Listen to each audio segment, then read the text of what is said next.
আসসালামু আলাইকুম, সবাইকে স্বাগত জানাচ্ছি সিপিএ বাংলাদেশের post graduate diploma in income tax ম্যানেজমেন্টের আজকের ক্লাসে। আমরা আলোচনা করছি বিজনেস ট্যাক্সেশন নিয়ে। আমাদের বিগত ক্লাসে আমরা আলোচনা করেছি সেকশন 28 নিয়ে, যে সেকশনে বলা আছে income from business or profession সম্পর্কে। আমরা আলোচনায় যেটা আহ, শুরু থেকে বলে এসেছি সেটা হচ্ছে পার্সোনাল ট্যাক্স রিটার্ন আমরা করার ক্ষেত্রে আমরা দেখেছি একটা শিডিউল আছে। ওই শিডিউলে income from business or profession দিতে হয়। একই সাথে আমরা ফার্মের ট্যাক্স রিটার্ন কিংবা কোম্পানির ট্যাক্স রিটার্ন কিংবা অন্যান্য যে কোম্পানি ভিন্ন অন্যান্য যে ট্যাক্স রিটার্ন গুলো আছে এগুলাতেও আমরা income from business or profession এর বিষয়টা বলা আছে, যেখানে আমরা একটা সামারি অফ ইনকাম কিংবা ইনকাম স্টেটমেন্ট দেই, যেখানে আমাদের ইনকাম এবং এক্সপেন্স গুলা দেয়া থাকে। তো এই সেকশন 28 এর আলোচনায় আমরা লিংক করেছিলাম সেকশন 19 এর কিছু সাবসেকশন, সেটা হচ্ছে 1915, 1916, 1918, 1920 এবং 1923। সেই সাথে আমরা সেকশন 82 বিবির সাবসেকশন 12 টা লিংক করেছিলাম আমরা। এবং শিডিউল এর ক্ষেত্রে আমরা ইন্স্যুরেন্সের আয়ের ক্ষেত্রে আমরা শিডিউলটা দেখেছিলাম যে এটা ফোর্থ শিডিউল অনুযায়ী হবে, এবং ফিফথ শিডিউলের পার্ট এ এবং পার্ট বি অনুযায়ী পেট্রোলিয়াম, ন্যাচারাল গ্যাস এবং অন্যান্য মিনারেলস গুলার ক্যালকুলেশনটা হবে। আমরা এখানে আলোচনায় যে মূল বিষয়টা বলা হয়েছে সেটা হচ্ছে প্রফিট। যে প্রফিটটাই হচ্ছে income from business or profession, profit and gains. তো এই প্রফিটটা ক্যালকুলেট করার ক্ষেত্রে আমরা যে এক্সপেন্স গুলা ডিডাক্ট করি, এই এক্সপেন্স গুলা কি কি হতে পারে, কিংবা আমাদের আহ, এই এক্সপেন্স গুলা ডিডাকশনের ক্ষেত্রে ইনকাম ট্যাক্সের কি নির্দেশনা আছে, এ বিষয়ে আমরা সেকশন 29 এবং সেকশন 30 আমরা আলোচনা করব। প্রথমে আমরা সেকশন 29 এর আলোচনায় আসি। এটাই আজকের আলোচনার মূল বিষয়, সেকশন 29। এখানে আমরা আলোচনা করব deductions from income from business or profession. তাহলে এখানে আমরা income from business or profession মানে ব্যবসা বা পেশার আয় থেকে আমরা কি কি ডিডাক্ট করব এই বিষয়েই আমাদের এখানে আলোচনা থাকবে। সেকশন 29-এ আমরা অনেকগুলা সাবসেকশন আছে, আমরা ওই সাবসেকশন গুলা আলোচনা করব। আমি শুরু করছি সেকশন 29 এর আলোচনা। আমরা আছি চ্যাপ্টার 5 এ, কম্পিটিশন অফ ইনকামে। এই চ্যাপ্টারে আমরা বিজনেস ট্যাক্সেশনে আলোচনা করছি। এই পর্যায়ে বিজনেস ট্যাক্সেশনের ক্ষেত্রে deductions from income from business or profession. আমরা 28 এ দেখেছি প্রফিট। তাহলে ইনকাম থেকে এক্সপেন্সটা বাদ দিলে আমরা প্রফিট পাচ্ছি। এক্সপেন্সটা কি? ডিডাকশন গুলা। তো deductions from income from business or profession. Section 29, subsection 1, in computing the income under the head of income from business or profession, the following allowances and deductions shall be allowed. তাহলে এই নিচে যে allowances বা ডিডাকশনের কথা বলা আছে এগুলা allow করা হবে, namely the amount of any rent paid for the premises in which the business or profession is carried on. ব্যবসা বা পেশা যে প্রিমিসেসে পরিচালনা করা হচ্ছে ওই প্রিমিসেসের যে ভাড়াটা দেয়া হয়েছে, যে পরিমাণ ভাড়া দেয়া হয়েছে, ওই ভাড়াটা আমরা ইনকাম ফ্রম বিজনেস অর প্রফেশনে ডিডাকশন হিসাবে বাদ দিতে পারবো।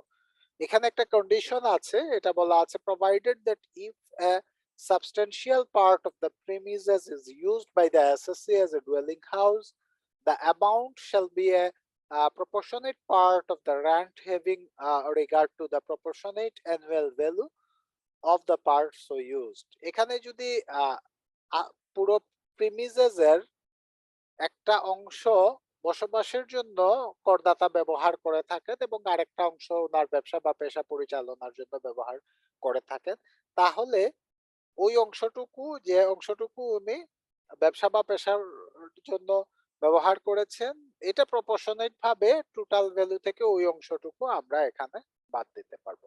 তার মানে আমরা ভাড়া বাদ দিতে পারবো। এটা যেকোনো ব্যবসা প্রতিষ্ঠানের ক্ষেত্রেও প্রযোজ্য। আবার একজন সোল প্র্যাকটিশনার কোন একটা পেশা যখন পরিচালনা করবেন, যে জায়গায় বসে পরিচালনা করবেন, মনে করেন একজন ডাক্তার কিংবা একজন আইনজীবী, উনার একটা চেম্বারে উনি বসেন, যেখানে উনি কিছু ভাড়া দেন প্রতি মাসে এবং প্রতি বছরে। এই ভাড়াটা উনি উনার আয় থেকে বাদ দিতে পারবেন। এইটুকু অ্যালাউয়েবল ডিডাকশন। যদি একই স্থানে বসবাসও করেন, তাহলে সেক্ষেত্রে যে অংশটুকু উনার ব্যবসা বা পেশার কাজে ব্যবহার হচ্ছে, ওই অংশটুকুর ভাড়া আলাদাভাবে ক্যালকুলেট করে এটা বাদ দেওয়া যাবে। এ হচ্ছে প্রথম ডিডাকশনের যে বিষয়টা আছে। 2 তে বলা আছে the amount paid for the repair of hired premises in which the business or profession is carried on if the SSC has undertaken to bear the cost of such repair. তাহলে এখন করদাতা যদি ভাড়াটিয়া হন এবং ভাড়ায় একটা প্রিমিসেস নেন, এটার যে রিপেয়ারে উনি যে খরচটা করবেন, এটা উনি বাদ দিতে পারবেন। তবে এখানে আহ উনি এই খরচটা বহন করবেন, এই বিষয়টুকু প্রমাণ দিতে হবে। তার মানে আমরা যে প্রিমিসেসে ব্যবসা করব কিংবা পেশা পরিচালনা করব, এটার ভাড়া আমরা বাদ দিতে পারছি। আমরা এই প্রিমিসেস থেকে এই প্রিমিসেস রিপেয়ার করতে যদি নিজের কাছ থেকে কোনো খরচ করে থাকি, সেই খরচটাও আমরা বাদ দিতে পারবো। Provided that if a substantial part if a substantial part of the premises is used by the SSC as a dwelling house, the amount shall be a proportionate part of the sum paid for such repair, having regard to the proportionate annual value of the part so used. এটাও আগের বিষয়ে, যদি উনি বসবাসের জন্য ব্যবহার করে থাকেন একটা অংশ, তাহলে ওই রিপেয়ারের যে খরচটুকু, যে অংশে উনি ব্যবসা বা পেশা পরিচালনা করেন, ওই অংশের জন্য যতটুকু আনুপাতিক হারে বর্তাবে, ওই খরচটুকুই উনি বাদ দিতে পারবেন। এই হচ্ছে প্রথমে ভাড়া এবং ভাড়াটিয়া ঘরের রিপেয়ারমেন্ট এর খরচ। 3 তে বলা আছে the amount of any interest paid or any profit shared with a bank run on Islamic principles in respect of capital borrowed for the purposes of the business or profession. আচ্ছা, এখানে যদি কোনো লোন নেওয়া হয় ব্যবসা বা পেশা চালানোর জন্য, এটা লোনের এগেইনস্টে ইন্টারেস্ট কিংবা যদি প্রফিট, এটা ইসলামিক শরিয়া বেসড যদি হয়ে থাকে, তাহলে প্রফিট যেটা বলা হয়ে থাকে, তো ওই ইন্টারেস্ট বা প্রফিট এখানে বাদ বাদ দিতে পারবেন উনি উনার আয় থেকে। Provided that if any part of such capital related to replenishing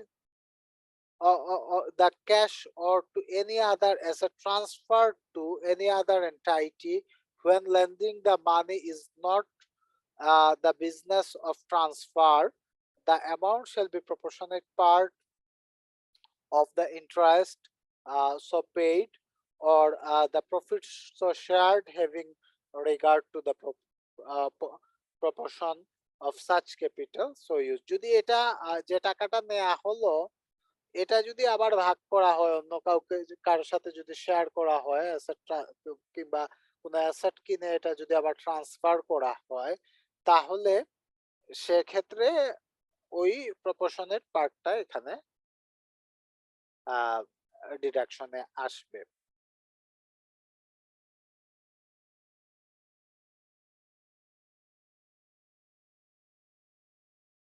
আচ্ছা, এই হচ্ছে আমরা 3 নম্বর বিষয় যেটা দেখলাম।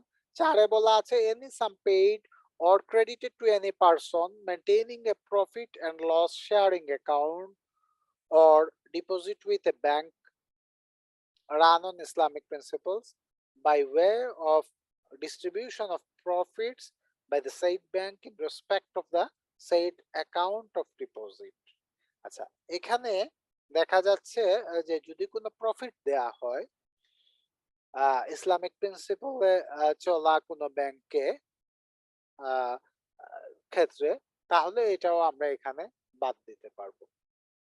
এখানে একটা বৈপরীত্য দেখতে পাবেন যে এখানে প্রফিট লস শেয়ারিং এর যে বিষয়টুকু আছে, আমরা যে প্রফিটটা ব্যবসা থেকে আমরা দিচ্ছি ব্যাংককে, ওই প্রফিটটা আমরা এক্সপেন্স হিসাবে বাদ দিতে পারবো।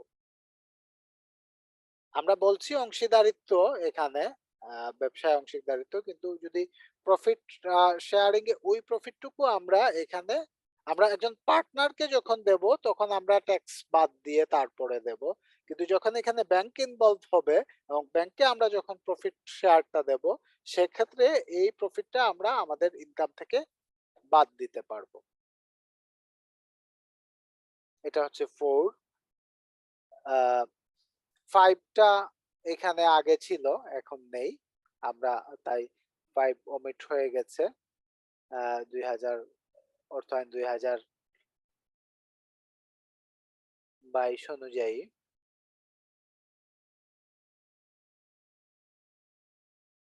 এটা আমরা আমরা একটু দেখে নিচ্ছি, যেহেতু 2022-এ এটা ওমিট হয়েছে, তাই এই বিষয়টা আমাদের জন্য রিলেভেন্ট হতেও পারে। তাই আমরা একটু পরিপত্রে দেখে নিচ্ছি এটা কি চেঞ্জ এসেছে, যদি পাওয়া যায়, না হলে অর্থ আইনে সরাসরি দেখতে হবে। এটা হচ্ছে 2022-এর অর্থ আইনে 5টা ওমিট করা হয়েছে।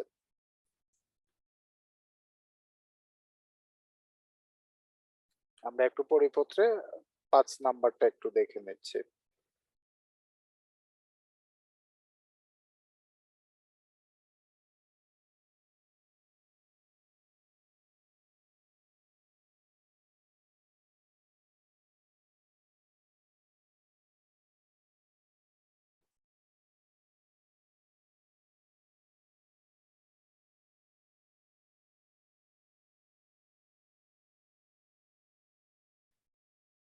এখানে আমরা অর্থ আইন 2022-এর মাধ্যমে সেকশন 29 এর ক্লজ 5, 14, 15, 19, 20 এবং 21 তে সংশোধন আনা হয়েছে। 5টা বিলুপ্ত করা হয়েছে, ক্লজ 5।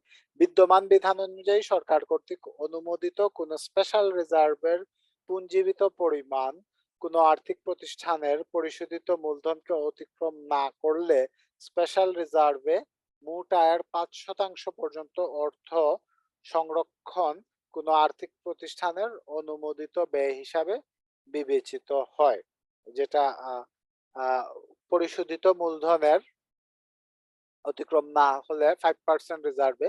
তো এটা বাদ দেওয়া হয়েছে, তার মানে এখন স্পেশাল রিজার্ভে টাকা রাখলেও এটা আপনাকে এটা বাদ দিতে পারবেন না ট্যাক্স থেকে। আর্থিক প্রতিষ্ঠানের ক্ষেত্রে শুধুমাত্র এটা প্রযোজ্য। তো এই 5টা আমরা এখানে দেখে নিলাম, এটা বাদ পড়েছে এই বছরে। এটুকু আলোচনায় কোনো কোয়েশ্চন আছে কিনা 1 থেকে 5 পর্যন্ত?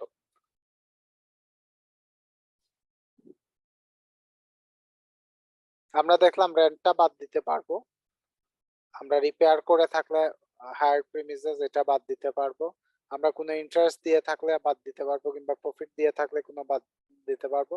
আবার যদি প্রফিট লস শেয়ারিং এর অ্যাকাউন্ট মেনটেন করা হয় ব্যাংকের সাথে, তাহলে এখানেও যদি প্রফিট দিয়ে থাকে তাহলে এটা বাদ দিতে পারবো। আর 5 নম্বরে যে বিষয়টা আছে, ফাইন্যান্সিয়াল ইনস্টিটিউশনের ক্ষেত্রে রিজার্ভে 5% আমরা যদি ট্রান্সফার করতাম, সেক্ষেত্রে আমরা এটা বাদ দিতে পারতাম। এখন এই বিষয়টুকু দেয়া নাই। এই হচ্ছে 1 থেকে 5 পর্যন্ত আলোচনা। স্যার, 3 নম্বর ক্লজটা নিয়ে স্যার, এইখানে তো শুধুমাত্র ইসলামিক শরিয়া মোতাবেক পরিচালিত ব্যাংকের কথা বলা হয়েছে। আমরা যদি এমনি নরমাল কোনো ব্যাংক থেকে লোন নিয়ে না না না, interest, the amount of any interest paid, ঠিক আছে? এখানে ব্যাংকের কথা বলা নেই, খেয়াল করে দেখেন, এখানে ব্যাংকের কথা বলা নেই, এখানে বলা হয়েছে the amount of any interest paid। Or বলা হয়েছে, মানে এটা ভাগ আলাদা করা হয়েছে। Any profit shared with a bank, ঠিক আছে? তাহলে আপনি মানে ইন্টারেস্ট অংশটুকু আর প্রফিট অংশটুকু, ঠিক আছে, আচ্ছা আচ্ছা আলাদা করা হয়েছে। এই এটা শুধু মানে আপনার ইয়ে না, প্রফিটটা শুধুমাত্র ইসলামিক প্রিন্সিপালস এর ব্যাংকের হতে পারে, আর ইন্টারেস্টটা আপনার ইয়ের ক্ষেত্রে হবে। এখানে একটা বিষয় অ্যাড করা হয়তো প্রয়োজন ছিল, কিংবা কোথাও ব্যাখ্যা আছে যে bank and other financial institution, কারণ আরো কিছু ফাইন্যান্সিয়াল ইনস্টিটিউশন আছে যেগুলা ইসলামিক প্রিন্সিপালস অনুযায়ী চলে বলে আহ, বলা হয়ে থাকে, কিংবা তাদের ইয়েতে বলা আছে এই বিষয়টা। আচ্ছা আচ্ছা। তাহলে আমি হয়তো একটু ভুল বুঝতে পারছিলাম, আমি ভাবছিলাম ক্লিয়ার হয়তো কিনা? শুধুমাত্র ইসলামিক শরিয়া না মোতাবেক না বলছেন। না না, ঠিক আছে। কিন্তু এখানে আপনার আহ চারে গিয়ে দেখেন, any sum paid or credited to any person maintaining a profit and loss sharing account or deposit with a bank run on Islamic principles by way of distribution of profit by the said bank in respect of the said account or of deposit. তো এই জিনিসটা হচ্ছে গিয়ে, যদি profit loss sharing account থাকে ইসলাম banking principal অনুযায়ী, তাহলে সেটা ইয়ে হতে পারে। এটা আছে বাংলাদেশে খুব কম, আমাদের বাংলাদেশের ইসলামী ব্যাংক বাংলাদেশ লিমিটেড এর শুরুর দিকের বিজনেস গুলাতে আছে এই ধরনের অ্যাকাউন্টস মেনটেন করা। অন্যান্য গুলার ক্ষেত্রে আছে কিনা আমার জানা নেই ওইভাবে। এটা ব্যাংকিং এ সাধারণত দেখা যায় যে যদিও প্রফিট লস প্রিন্সিপাল থাকে, কিন্তু এখানে হায়ার পারচেজ বেসিসে বিভিন্ন এটা মেনটেন করা হয়ে থাকে। তো এই হচ্ছে 4 এবং 5। ক্লিয়ার কিনা এটুকু? জি স্যার, এইটুকু ক্লিয়ার স্যার এখন। আচ্ছা, এখন তাহলে আমরা 6 থেকে আরো একটু অ্যাডভান্স হই।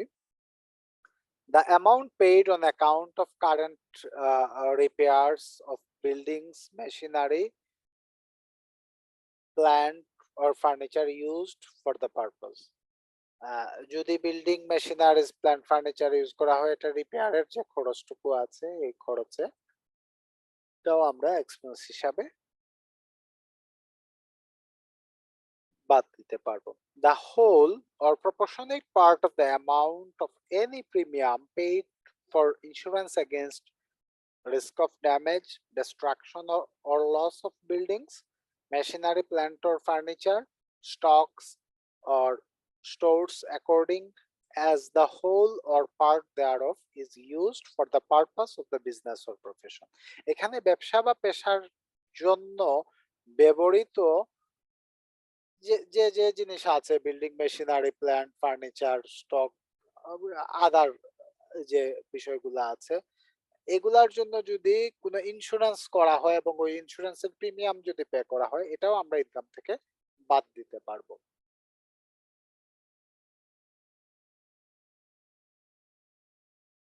In respect of depreciation of building, machinery, plant or furniture being the property of the SSC or uh, bridge or road or flyover owned by physical infrastructure undertaking।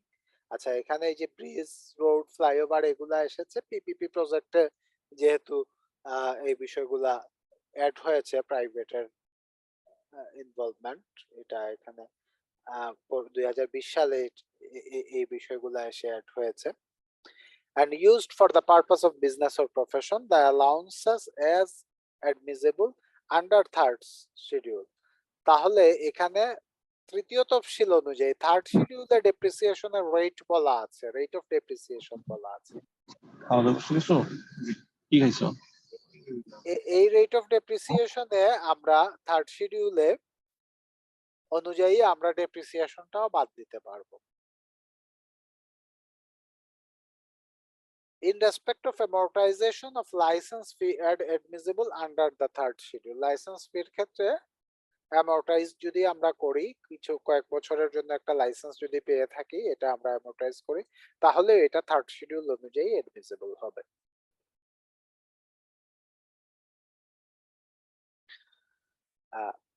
তো এক্ষেত্রে একটা বিষয় খেয়াল করে দেখেন, কিংবা আমাকে এটা একটু বলেন যে ডেপ্রিসিয়েশনটা তো আমরা থার্ড শিডিউল অনুযায়ী আমরা বাদ দিতে পারবো। এখন ডেপ্রিসিয়েশন পলিসিটা কি আমাদের থার্ড শিডিউল নির্ধারণ করে দেবে? আলী ভাই, এখানে তো আপনার কোম্পানি ওয়াইজ ভ্যারি করবে অ্যাকাউন্টিং পলিসি। সো রাইট, আমার ওইখানে যাই থাকবে না কেন, আমার থার্ড শিডিউল ক্যালকুলেশন করে অ্যাড ব্যাক করে নিতে হবে।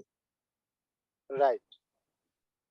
আমরা যদি ডেপ্রিসিয়েশন ক্লেম করতে চাই, তাহলে থার্ড শিডিউল অনুযায়ী আমরা এক্সপেন্স হিসাবে ক্লেম করব ডেপ্রিসিয়েশন। আর আমরা আমাদের অ্যাকাউন্টিং পলিসি অনুযায়ী আমরা ডেপ্রিসিয়েশন আমাদের মেনটেন করব অ্যাকাউন্টিং পলিসি অনুযায়ী।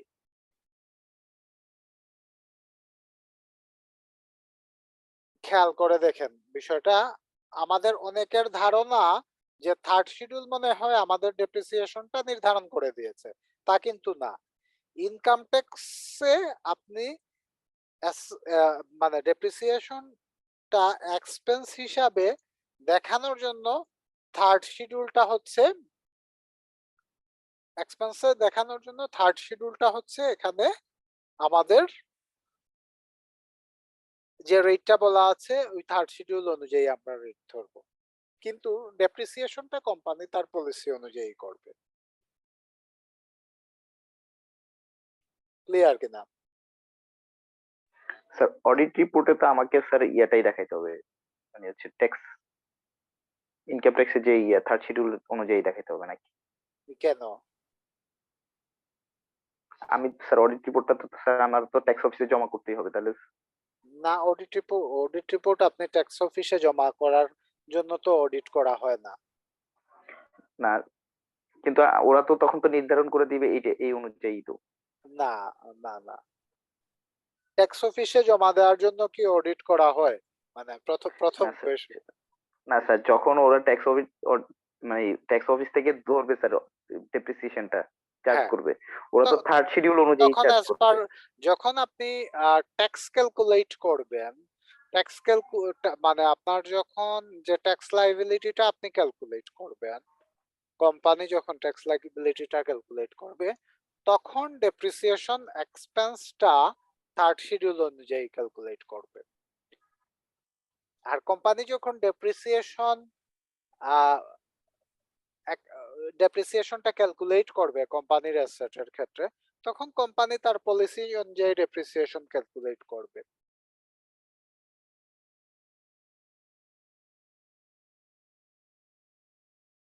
ক্লিয়ার কিনা? এই বিষয়টা ক্লিয়ার হওয়া প্রয়োজনীয়তা আছে। আবার কোয়েশ্চেন করেন প্রয়োজনে। স্যার তাহলে স্যার পরবর্তীতে ব্যাখ্যাটা কি দিবে যদি আমার মানে অডিট রিপোর্টের সাথে যদি ইয়ার মিল না থাকে থার্ড শিডিউলের?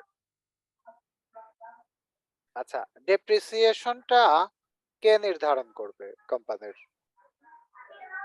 মানে কোম্পানির ম্যানেজমেন্টই নির্ধারণ করবে যে পলিসিটা, হ্যাঁ। কোম্পানি পলিসি অনুযায়ী। জি স্যার।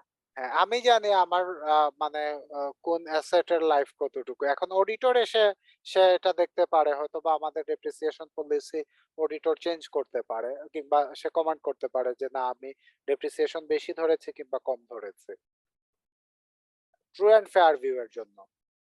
আর ট্যাক্স যখন ক্যালকুলেট করা হবে, তখন আমরা ডেপ্রিসিয়েশনটা ট্যাক্স ক্যালকুলেশনের জন্য আমরা থার্ড শিডিউল অনুযায়ী করব, ট্যাক্স ক্যালকুলেশনের জন্য।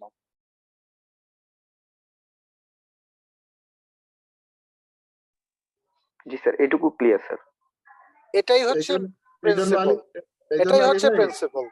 এই জন্য আলী ভাই আমি যেটুকু বুঝি সেটা হলো যে আমার যখন বিজনেসের প্রফিট থাকে, প্রফিটের ক্ষেত্রে আমি ডেপ্রিসিয়েশনটা অ্যাড করে নিই আগে। তারপরে আমি যখন অ্যালাওয়েবল এক্সপেন্ডিচার যখন হবে তখন আমি থার্ড শিডিউল ক্যালকুলেশন করে অতটুকু বাদ দিই, তাই তো? রাইট, মানে এটা আপনি যখন ট্যাক্সের জন্য ক্যালকুলেট করবেন।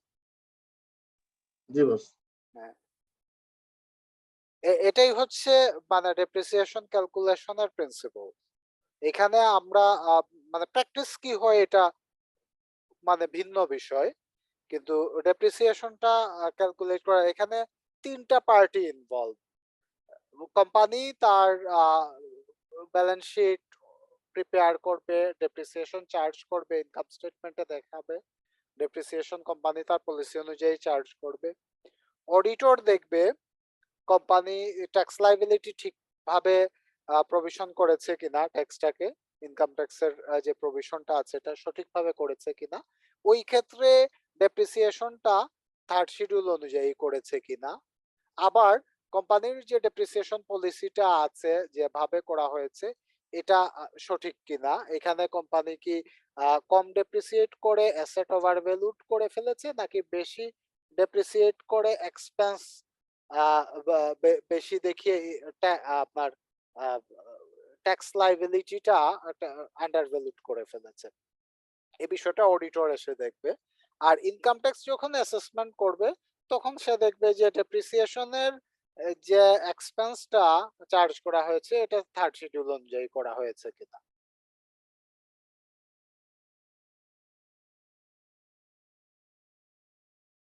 ক্লিয়ার কিনা?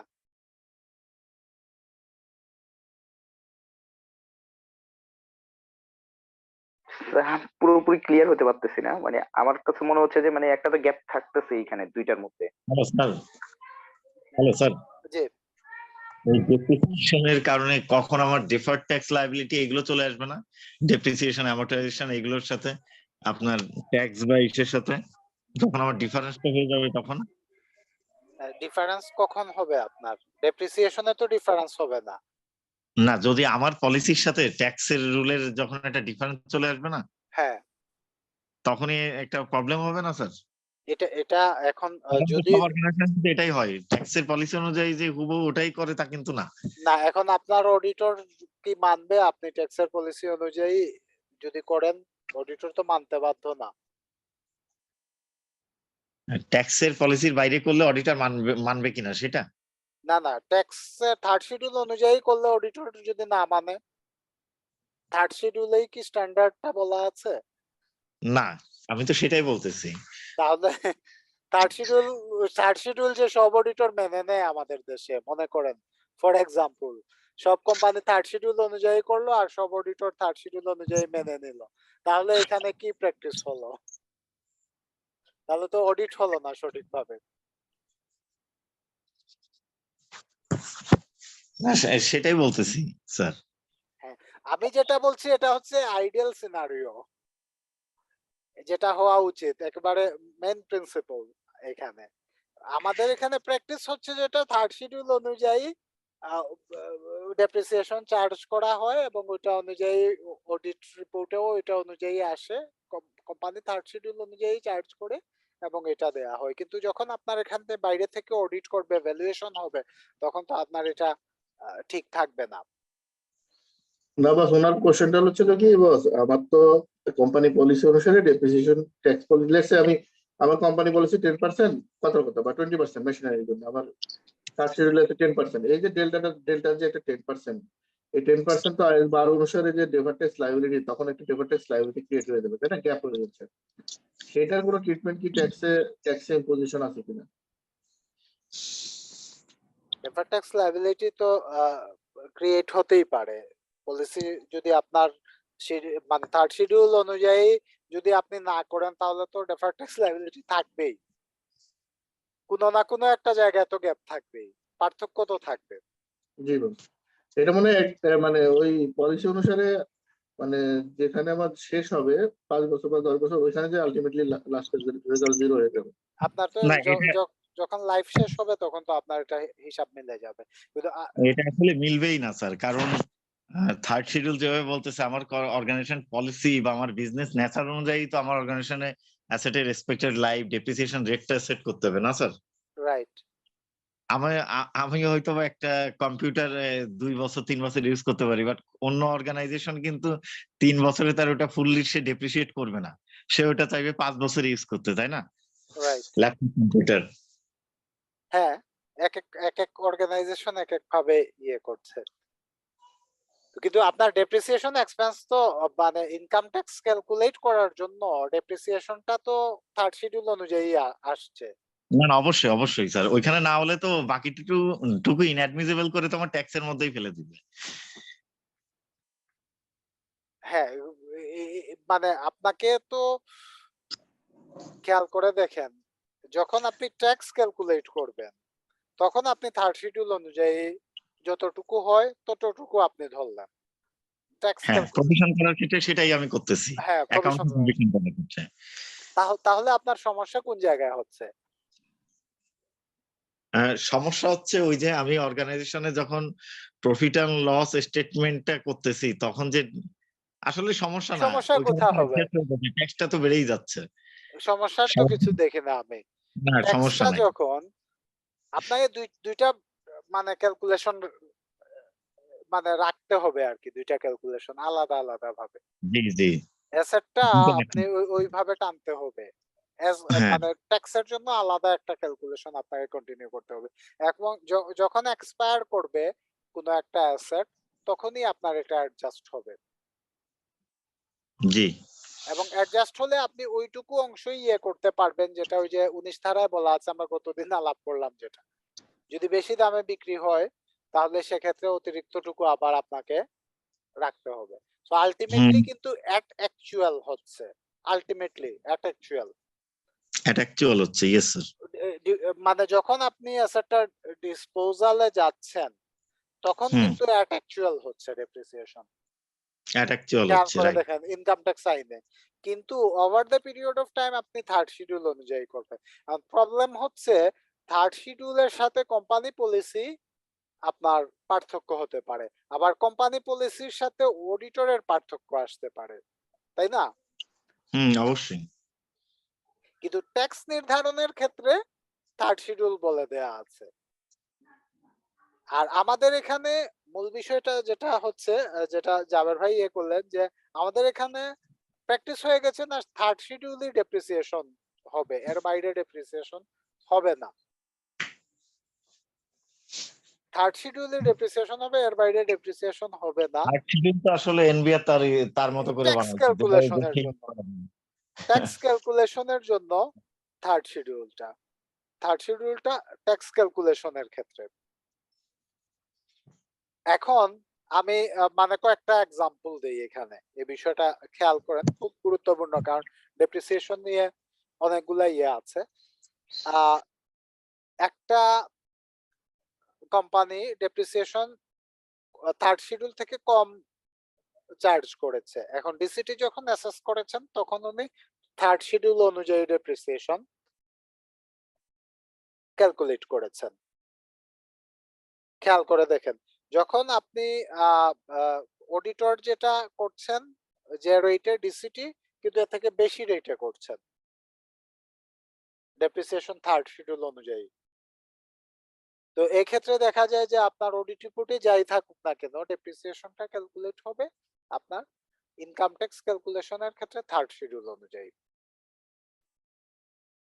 এখানে কম বেশি যাই হোক না কেন। তবে এই ক্ষেত্রে আমাদেরকে অবশ্যই আইএএস আইএফআরএস ফলো করতে হবে।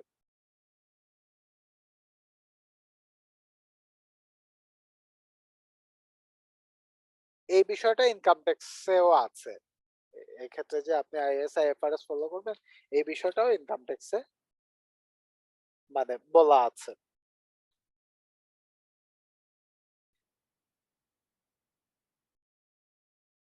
রেটের ক্ষেত্রে থার্ড শিডিউল, ডেপ্রিসিয়েশন রেটের ক্ষেত্রে থার্ড শিডিউল। ক্লিয়ার কিনা এটা জাবের ভাই? জি স্যার, এখন মোটামুটি কিছুটা ক্লিয়ার হয়েছে। কোন জায়গায় গ্যাপ আছে বল? মূল ব্যাপারটা হচ্ছে আমরা তো কাজ করে যে আসলে এতদিন ধরে তো আমাদের আসলে হচ্ছে অডিট রিপোর্ট হয়তো 2-3টা। জি, তো আচ্ছা যার দুই তিনটা বাদ দেন, জন্য একটাই ধরে নিলাম আমরা, একটা হলেও হ্যাঁ, অডিট এখন রিপোর্টের একটা পারপাসটা কি, হওয়ার ক্ষেত্রে উদ্দেশ্যটা কি? হ্যাঁ, উদ্দেশ্য তো হচ্ছে অডিটের আগে তো ছিল এক উদ্দেশ্যটা একটা কি? অডিটের উদ্দেশ্য হচ্ছে আমার প্রপার কমপ্লায়েন্স মেনটেন করতেছে কিনা সবকিছু, এটাই আইডেন্টিফাই করা। আচ্ছা, অডিটের তো মূল উদ্দেশ্যটা কি হতে পারে? মঞ্জুরুল কাদের ভাই বলেন তো, মানে মেইন অবজেক্টিভটা কি? অডিটটা আমরা কেন করছি? অ্যানুয়াল অ্যাকাউন্টস এর অডিটটা কেন করছি? হ্যালো স্যার, হ্যাঁ বলেন, অডিটটা আমরা কেন করছি? অডিট তো আমার রেগুলেটরি রিকোয়ারমেন্ট স্যার, এটা তো আমার করাই লাগবে আচ্ছা অ্যানুয়াল অ্যাকাউন্টের যেটা। আচ্ছা, রেগুলেটরি রিকোয়ারমেন্টটা কেন? কি কি জন্য রিকোয়ারমেন্টটা আসলো? এটা কি ইনকাম কোম্পানির tax total return file share করার ভ্যালু জন্য? পিকচারটা না না, এটা রিটার্ন ফাইল করার জন্য তো আছে, তারপরে আমার যে প্রসিডিওর কন্ট্রোল কোথায় বলা সবকিছু আছে বলেন তো রিটার্ন ফাইল করার জন্য অডিট এটা করতে হবে? এটা তো আপনার ওই যে ইসের রিটার্নের সাথে অডিটেড রিপোর্ট জমা দিতে হবে। রিটার্ন ফাইল জমা দিতে করার হবে। জন্য অডিট করতে হবে না। অডিট করতে হবে না, কোম্পানি অ্যাক্ট অনুযায়ী। ইয়েস কোম্পানি ইয়েস, অ্যাক্টে বলা কোম্পানিজ আছে অ্যাক্ট। আমাকে অডিট, লিমিটেড কোম্পানি হলে আমাকে অডিট করতে হবে। কিসের উপরে হ্যাঁ, অডিট করতে হবে? Company annual accounts prepare account. করবে, এটা একজন রেজিস্টার্ড অডিটর, যিনি স্ট্যাটুটরি অডিটর, তাকে দিয়ে হ্যাঁ, অডিট করাতে হবে। এটাই তো। করাতে হবে। কোম্পানি এই তার যে এটাই হিসাবটা রেডি করলো, যেহেতু এটা limited liability company, limited by share, হ্যাঁ এখানে শেয়ার হোল্ডার্সরা আছেন, শেয়ার হোল্ডার্সদের টাকার দিয়ে যে ব্যবসাটা পরিচালনা করছে কোম্পানি, এই ব্যবসা পরিচালকরা যে অ্যানুয়াল অ্যাকাউন্টস প্রিপেয়ার করেছেন, এটা সঠিকভাবে প্রিপেয়ার করলেন কিনা সেজন্য একজন ইন্ডিপেন্ডেন্ট অডিটর অডিট করে দেখে উনি রিপোর্ট দেবেন। ইন্ডিপেন্ডেন্ট অডিটর রিপোর্ট দেবেন যে এটা সঠিক আছে কিংবা এটা সঠিক না, এই জায়গায় প্রবলেম আছে, কিংবা ওনার কোনো ফাইন্ডিংস থাকলে এটা ম্যানেজমেন্টকে শেয়ার করে তারপরে উনি রিপোর্টটা ফাইনালাইজ করবেন। আর ইনকাম ট্যাক্স বলেছে যে আপনি যখন রিটার্ন ফাইল করবেন তখন সাথে অডিট রিপোর্টটা জমা দিতে হবে।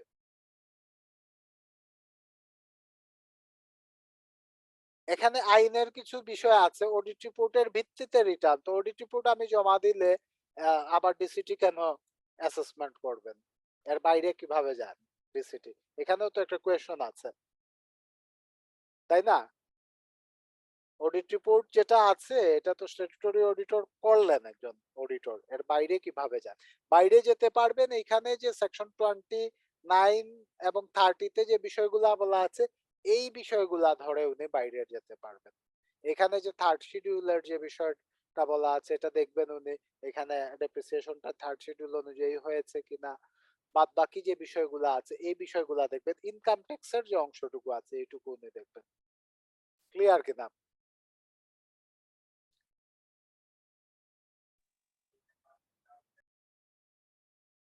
জি জাবের ভাই। জি স্যার। স্যার এখন ডিসিটি যখন দেখবেন স্যার হচ্ছে গিয়ে তার ইয়াটা হচ্ছে থার্ড শিডিউল অনুযায়ী হয় নাই, হ্যাঁ উনি মানে উনি অডিটর হচ্ছে তার মানে কোম্পানি পলিসি আলাদাভাবে অনুযায়ী। ক্যালকুলেট করবেন। তো আপনি এইখানে যে কি উনি কোনো ব্যাখ্যা চাইতে পারেন কিনা বা? ব্যাখ্যার তো কিছু নাই, উনি ক্যালকুলেট করবেন, এখানে ব্যাখ্যার কি আছে? আপনার তো আচ্ছা, ফিগার দেয়া এইটুকুই আছে, স্যার আমি জানতে থার্ড চাচ্ছিলাম। শিডিউলে রেট বলা আছে, উনি ক্যালকুলেট করে যেটা আসবে, মনে করেন আপনি 5,20,000 টাকা ডেপ্রিসিয়েশন দেখিয়েছেন, এখন দেখা গেল অ্যাজ পার থার্ড শিডিউল এটা থেকে কম আসে, 3,20,000 টাকা আছে ফর এক্সাম্পল, তাহলে উনি জি স্যার। বাকি যে অংশটুকু আছে এটা আপনার ইনকামের সাথে অ্যাড করে দেবেন এবং এটার উপরে ট্যাক্স চার্জ করবেন। আচ্ছা। কিন্তু উনি অডিট রিপোর্ট চেঞ্জ করে আনার কথা বলতে পারেন না। ঠিক আছে, আমরা তো মানে কিছু অড এক্সপেরিয়েন্স ফেস করি অনেক সময়। অনেক সময় দেখা যায় যে মানে পর্যাপ্ত অডিট সম্পর্কে পর্যাপ্ত ধারণা না থাকার কারণে অনেক অফিসার বলেন যে আপনি অডিট রিপোর্ট চেঞ্জ করে আনেন। ইভেন কমিশনার পর মানে স্তরেও অনেক সময় দেখা যায় যে এই বিষয়টুকু বলা হয়।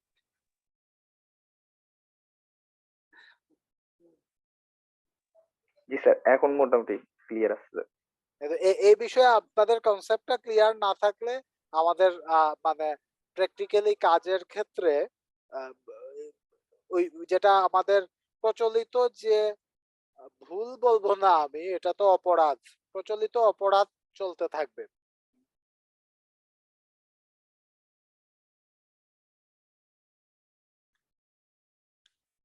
যে আমি জি স্যার, আরেক আমাদের ধারণাটাই হয়ে গেছে এরকম যে আমাদের মানে পুরো মানে আমরা যেটা ট্যাক্স অফিসে যে ইয়াটা দিব, রিটার্নের সাথে যে অ্যাকাউন্টসটা দিব, সেটা ফার্স্ট শিডিউল অনুযায়ী হতে হবে। না, এটা এইটার বলা না। মানে ধারণাটাই আসলে এটাই ভাঙ্গার জন্য স্যার। আমি এতক্ষণ আলোচনা করলাম। জি স্যার। হ্যাঁ, আমি কিন্তু দেখবেন সব জায়গায় থার্ড শিডিউল অনুযায়ী দেয়া হয় এখন, হয়তো বা আমি কোনো অ্যাকাউন্টস প্রিপেয়ার করলেও দেখবেন আমি হয়তো থার্ড শিডিউল অনুযায়ী করেছি, বাট এটা মানে নিয়মটা এটা না। থার্ড শিডিউল অনুযায়ী আমরা ট্যাক্স হিসাবটা করব, কোম্পানি তার পলিসি অনুযায়ী ডেপ্রিসিয়েশন করবে, অডিটর দেখবে কোম্পানির পলিসি ডেপ্রিসিয়েশন পলিসি ঠিক আছে কিনা। তখন থার্ড শিডিউলটাও একটা প্যারামিটার হতে পারে অডিটরের জন্য।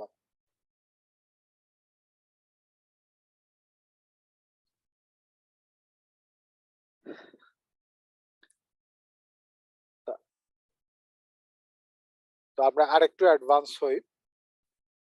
9 এ বলা আছে, in case of a ship being a passenger vessel plying ordinarily on inland waters, or a fishing trawler which is entitled to a special depreciation allowance under paragraph 8 of the third schedule, an investment allowance of an amount equivalent to 20% of the original cost to the SSC for the year in which the ship or the trawler is first put to use for public utility. এখানে 20% of original cost, এখানে paragraph 8 এ যে special depreciation allowance বলা আছে, যেটা অভ্যন্তরীণ নৌ পরিবহন কিংবা মাছ ধরায় ব্যবহৃত জাহাজের কথা বলা আছে, কিংবা প্যাসেঞ্জার ভেসেলের কথা বলা আছে এটার ক্ষেত্রে। তো এটা প্রথম বছর যখন এটা অপারেট করবে, শুরু করবে, তখন amount equivalent to 20% of the original cost. এটা একটা স্পেশাল কন্ডিশন। এটা paragraph 8 of third schedule, third শিডিউলের 8 নাম্বার প্যারাগ্রাফে বলা আছে। 11, where any building machinery, মেশিনারির ক্ষেত্রে plant or any other fixed asset not being imported software বাদে প্ল্যান্ট অন্যান্য ফিক্সড অ্যাসেট মেশিনারির মধ্যে included, which after having been used by SSC for the purpose of his business has been discarded, demolished or destroyed in any income year, or any such asset has been sold, transferred by way of exchange, or compulsorily acquired by a legally competent authority, or exported outside Bangladesh in any income year, and obsolescence allowance to the extent of computed in the manner specified in paragraph 10 of the third schedule. Third schedule paragraph 10 অনুযায়ী যে ক্যালকুলেশনটা বলা আছে, যদি এটা বিক্রি করা হয় কিংবা ডিমলিশ ডেস্ট্রয় হয়ে যায় কিংবা এক্সপোর্ট হয়ে যায়, যাই হোক না কেন, তাহলে ওই অনুযায়ী যে অংশটুকু আসবে এটুকু আমাদের এক্সপেন্সে আমরা দেখাতে পারবো। In the case of any animal which has been used by the SSC for the purpose of business or profession otherwise than as stock in trade, has died and become permanently useless for such purpose, or an amount equivalent to the difference between the original cost of the animal to the SSC and the sum, if any, realized by sale or other disposition of carcass, as the case may be of the animal. যদি কোনো animal হয়, animal যদি মারা যায়, ব্যবসার কাজে ব্যবহৃত হচ্ছিল, মারা যায়, কিংবা যদি পার্মানেন্টলি ইউজলেস হয়ে যায়, তাহলে এটা বিক্রি করে যে টাকা পাওয়া যাবে আর যে পার্থক্যটুকু থাকবে, এটুকু আমরা এখানে অরিজিনাল কস্টের difference between original cost and the animal, যে অ্যামাউন্টটা পাওয়া গেল এটার পার্থক্যটা আমরা এক্সপেন্সে বাদ দিতে পারবো। ক্লিয়ার কিনা এটুকু অ্যানিমেলের ক্ষেত্রে?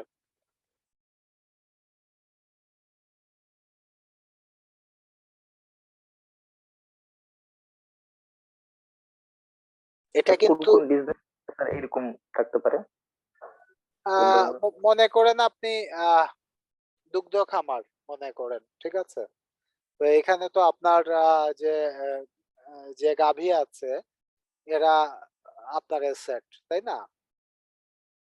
এখন এটা ব্যবসার পারপাসে, স্টক ইন ট্রেড না, কিন্তু আপনি এটা আবার বিক্রি করার জন্য না, এটা থেকে আপনি দুধ পাচ্ছেন এবং দুধটা বিক্রি করছেন।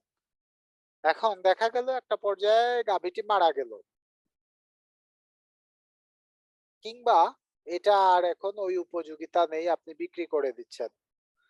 ব্যবসার জন্য যে যে পরিমাণ দুধ এটা দিত আগে, কিংবা ওই উপযোগিতা এখন নেই, আপনি বিক্রি করে দিলেন, তাহলে এটা ওইটুকু অংশ আপনি এক্সপেন্সে বাদ দিতে পারবেন।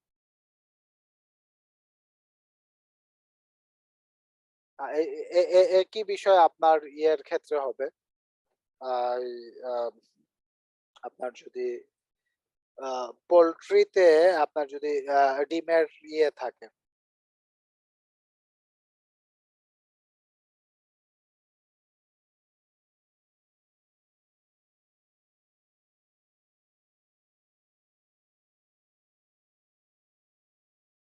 ক্লিয়ার কিনা এটা? জি স্যার, ক্লিয়ার স্যার। তাহলে এই বিষয়টা কিন্তু খেয়াল রাখতে হয়। আমরা মনে করেন কোনো যদি এখানে যদি আমরা কোনো ডেইরি টেইরি ফার্ম এই ধরনের ইয়ে হয়, তাহলে তো থাকে অনেকগুলা ইয়ে থাকে এখানে। আবার ঘোড়া থাকতে পারে, ঘোড়ার গাড়ি থাকতে পারে, বিভিন্ন ইয়ে থাকতে পারে যেটা ব্যবসার কাজে ব্যবহার হয়, পেশার কাজে ব্যবহার হয়। তো এটাও মারা গেলে কিংবা এটা উপযোগিতা হারালে কোনো সময় আমরা এটা বিক্রি করে দিই। বিক্রি করে দিলে এই অংশটুকু বাদ দিতে হবে।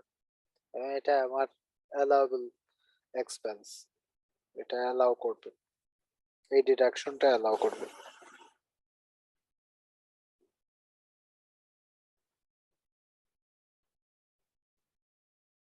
আচ্ছা, এটা গেল any sum paid on account of land development tax or rent, local rates or municipal taxes in respect of such premises or part thereof as in used by the SSC of the for the purpose of the business or profession। ব্যবসা বা পেশার কাজে যে প্রিমিসেসটা ব্যবহার করা হলো, ওই প্রিমিসেসের ক্ষেত্রে আমরা যদি কোনো লোকাল ট্যাক্স, মিউনিসিপাল ট্যাক্স এগুলা দিয়ে থাকি, কিংবা ল্যান্ড ডেভেলপমেন্ট ট্যাক্স মানে উন্নয়ন কর যেটাকে বলে, রাজস্ব বা খাজনা আমরা বলি, যে যে নামেই বলুক না কেন, এটা আমরা বাদ দিতে পারবো খরচে। Any sum paid in the income year to an employee as bonus or commission for services rendered where such sum would not have been payable to him as profit or dividend if it had not been paid as bonus or commission and is reasonable with reference, except in case of payment of festival bonus ছাড়া to the general practice to বলে ABC আছে, to the general practice in similar business or profession, the profit of the business or profession in that year and the pay and other conditions of service of the employee।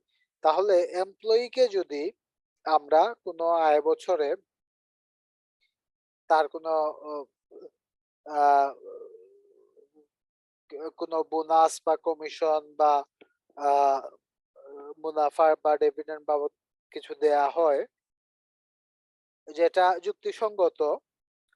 যুক্তিসঙ্গত কিভাবে? কারণ এই ধরনের ব্যবসায় এটা দেয়া হয়ে থাকে এমপ্লয়ীদের, কিংবা অন্যান্য ব্যবসা দিয়ে থাকে সিমিলার। আর ওই যে টাকাটা দেয়া হয়েছে ওইটা ওই বছরেরই লাভের অংশ, ব্যবসা বা পেশার লাভের অংশ। এখন আপনি লস করে দিতে পারবেন না। কিংবা কর্মচারীর সাথে চাকরির শর্ততে যদি বলা থাকে যে এই ধরনের টাকা দেয়া হবে তাকে, তাহলে এই অংশটুকু আমরা বাদ দিতে পারবো।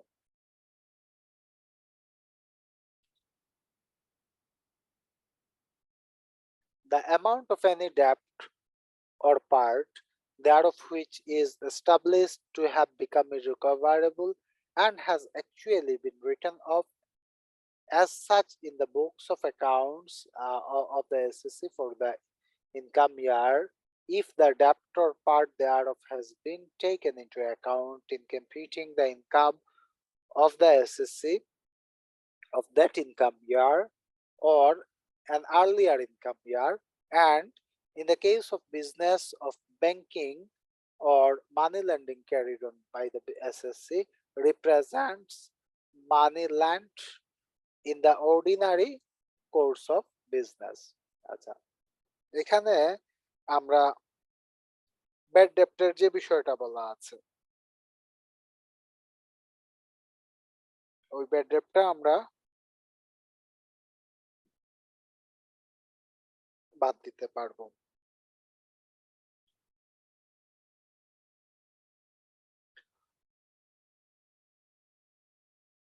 Where any such debt or part thereof is written off as irrecoverable in the books of accounts of the SSC for an income year, and the Deputy Commissioner of Taxes is satisfied that such debt or part thereof become irrecoverable in an earlier income year, not falling beyond a period of 4 years immediately preceding the income year in which it was written off, the Deputy Commissioner of Taxes may, notwithstanding anything contained in this ordinance, allow such debt or part thereof as a deduction for such earlier income year, if the SSC accept such finding of the Deputy Commissioner of Taxes and recompute the total income of the SSC for such earlier income year and make the necessary amendment. And the provision of section 173 shall so far as may be applied thereto, the period of 4 years referred to in the proviso of subsection 1 of the section being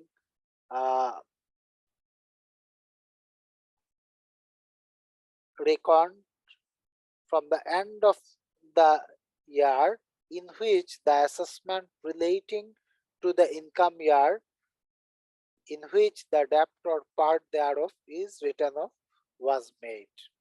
আচ্ছা, পুরোটাই একটা সেন্টেন্সে, তো এটা লম্বা একটা প্যারাগ্রাফই একটা sentence এখানে। তো এই বিষয়টা আমরা একটু ভাগ করে আমরা একটু বোঝার চেষ্টা করি।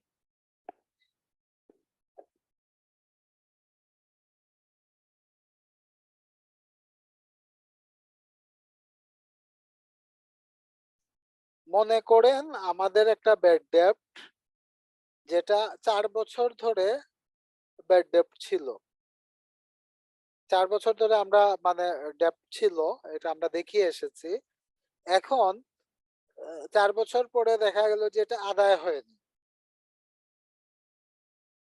এক্ষেত্রে ডিসিটি যদি এটা মেনে নেন যে হ্যাঁ এটা আদায় হয়নি, তাহলে ওই বছর যে বছরে এটা ইনকামে এসেছে ওই হিসাবটা, ওই বছরের রিটার্ন সংশোধন করতে পারবেন সেকশন 173 তে, ওই বছরের রিটার্ন। এই বিষয়টাই এখানে বলা আছে।